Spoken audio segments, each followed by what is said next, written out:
Amém? Quando o impossível se torna possível. Fala para o irmão assim: quando o impossível se torna possível na sua vida.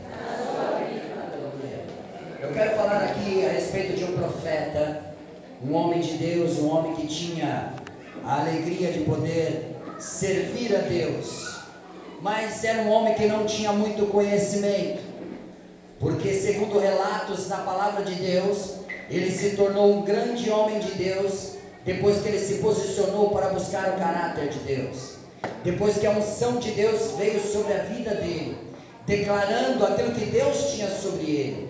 E eu quero falar a respeito de um homem que era um homem simples, que morava numa casa simples e que tinha a graça e o poder sobre a vida dele. Um homem que era profeta, um homem que sabia aquilo que ele falava, porque quando ele abria a boca para falar, as coisas aconteciam.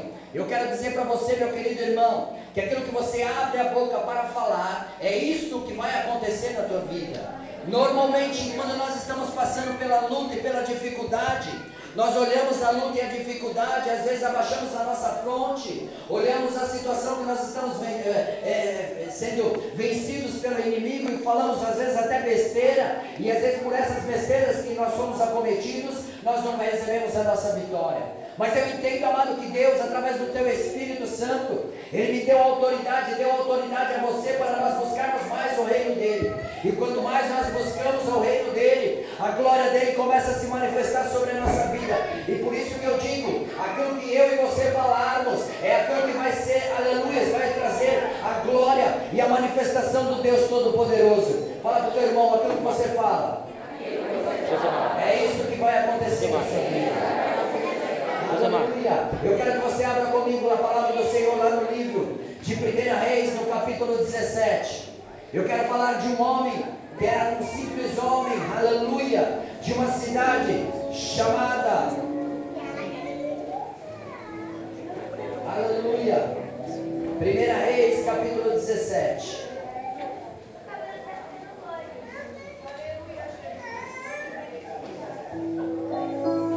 Glória a Deus. Eu quero falar de um homem que não é muito conhecido na cidade dele, mas ele é conhecido pelo Deus de Israel.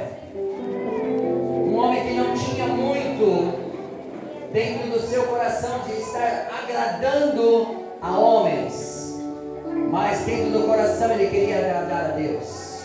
Um homem que não era muito conhecido na sociedade. Este homem que se chama Elias, um homem que veio de uma cidade, aleluias, porque a Bíblia diz que ele era um tibista, lá de Gileade. Um homem que veio de uma cidade que não era muito conhecida. E eu comecei a procurar essa cidade no mapa para tentar entender aquilo que Deus queria falar ao nosso coração. Eu não achei essa cidade, uma cidade muito simples, pequena, ao ponto, aleluia, de ninguém conhecer. O que eu quero falar para você é muito simples, amado. Aquele homem veio de uma cidade que ninguém o conhecia. Ele tinha uma família que também ninguém a conhecia. Ele tinha, aleluia, uma casa que também ninguém o conhecia. Mas eu vejo Deus tratando na vida daquele homem de uma forma sobrenatural. Por quê? Porque a Bíblia diz que aquele homem, aleluia, era um homem que buscava o reino. Era um homem que tinha intimidade com Deus, ao ponto que Deus levanta ele numa história para moldar e mover, aleluia, o caráter do povo de Israel. Diz a palavra de Deus que durante longos anos se levantaram reis para dominar toda aquela província.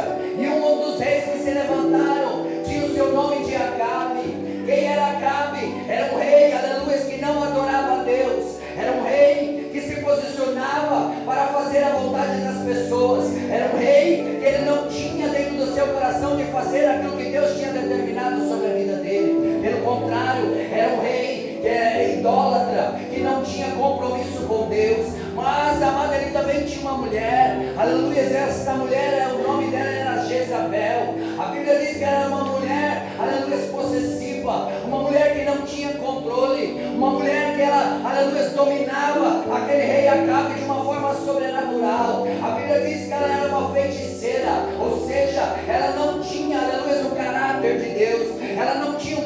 relacionamento. Mas a Bíblia diz, amado, que Deus vai até Gileade, lá, aleluia, visitando a terra dos tivistas. Diz a palavra de Deus que quando Deus passa por lá, Deus levanta um homem chamado Elias, um homem simples de coração. Amado, presta bem atenção no que eu quero dizer para você. Não importa o teu grau social, não importa se você tem faculdade, não importa se você tem intelecto, não importa se você tem dinheiro ou se você é pobre. Para Deus, amado, Deus não sonda isso, nem olha para esta questão. Mas a Bíblia diz, amado, que Deus sonda o meu coração e Ele sonda o seu coração. Não importa o grau que você tem no reino, importa, amado, que você seja um adorador a Deus e se posta diante daquilo que Deus tem determinado para a tua vida. A Bíblia diz que Acabe era um homem, aleluia, que tinha o domínio sobre toda aquela cidade, sobre toda aquela nação. A sua esposa Jezabel, ela não tinha compromisso com o reino, pelo contrário, o que ela podia fazer de maldade com aquelas pessoas, ela fazia. E a Bíblia diz, amado, que ela manipulava a mente do seu marido, ou seja, Acabe fazia os gostos dela, mas, amado, podia fazer os gostos, aleluia, da sua esposa, podia fazer tudo aquilo que era necessário para ela, mas, amado, ele não estava agradando ao Deus de Israel. Diz a palavra de Deus que Deus vai lá e levanta Elias na ousadia. É um simples homem na ousadia de Deus, aleluia, ele se levanta, e quando ele se levanta na ousadia, amado, diz a palavra de Deus que ele vai de encontro a Acabe. Preste bem atenção, é dos humildes e dos simples que Deus levanta o abatido e dá força àquele que não tem nenhum vigor. Diz a palavra de Deus que Deus se levanta no trono dele, levanta Elias, um homem simples lá de Gileade, e dá uma ordem para ele enfrentar Acabe. Preste bem atenção, um homem que veio de uma cidade que ninguém dava valor para ele. Eu não sei a tua história, eu não sei de onde você veio, eu não sei o nome da cidade que você veio, eu só sei de uma coisa: o meu Deus hoje vai, aleluia, trazer uma unção de renovo e de restauração sobre a tua vida, para você entender que Deus é Deus. Não importa aonde você veio ou de onde você está, o importante é que você é servo de Deus,